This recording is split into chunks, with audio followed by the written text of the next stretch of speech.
We are into week 6 now of the Sean Combs sex trafficking federal trial in New York. This thing is supposed to wrap up here in the next few weeks. So we have our senior legal analyst with Fox 26 Houston, Chris Tritico, joining us to break down some of the more recent headlines with this case. So, Chris, we've got the former assistants that are being called to the stand now to testify.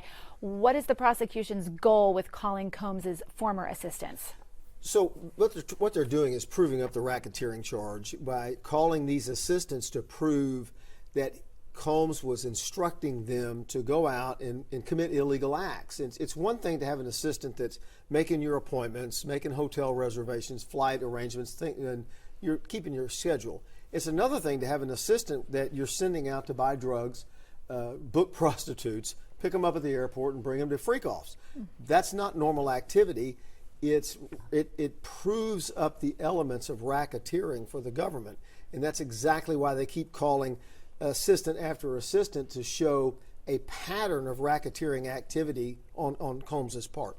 The other big headline this week is one juror dismissed. The judge is going to be considering possibly dismissing a second juror. Does this case have a jury problem, do you think? Well, this happens from time to time. That's why they, in a case this long, they pick multiple alternates. They have 6 alternates, so it's not like they're going to lose the case. The case is going to have to be mistried over losing jurors.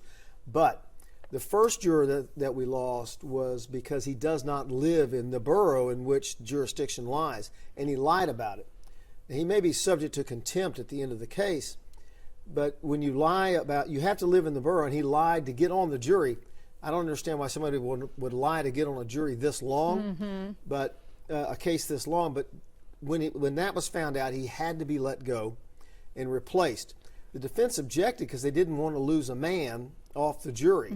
And it was a black man, too. And a black man. And their objection was it messes up the racial makeup of the jury. Their real objection was we don't want to lose a black male. They couldn't say it out loud. That's what their objection was. The second juror that they're about to lose is this person is accused of talking out of school, if you will, to coworkers about what's going on the case. You are instructed every day not to watch the news and not to talk about the case outside of the jury, and you can't deliberate until the case is over. And this person is accused of talking to coworkers outside of court. That specifically violates the court rules. And this person, if it's proven, this person will be relieved as well. Okay. Now, the prosecution could wrap up their case by the end of this week, so then the defense is going to call their witnesses. Do you think they're going to call a lot of witnesses? Are they going to limit this to just a handful of people?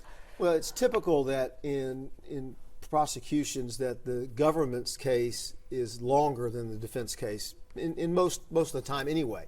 And so I don't expect that the defense part of the case will last nearly as long as the prosecution's. It rarely does. The defense generally just hits the points that they need to make to attack those parts of the government's case that they need to show reasonable doubt. The government has to prove the entire indictment. The defense needs to show reasonable doubt. And so we're not attacking the entirety of the case.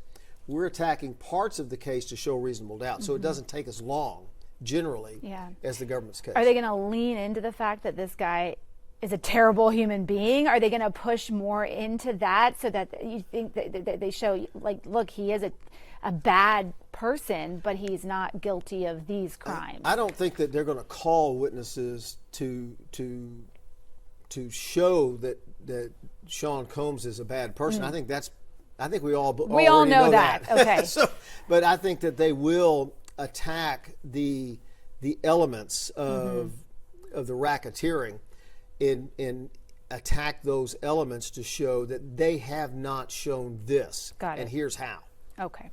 All right. Again, the trial expected to be over by the 4th of July. Chris Tritico, our Fox 26 senior legal analyst here in Houston. Thank you.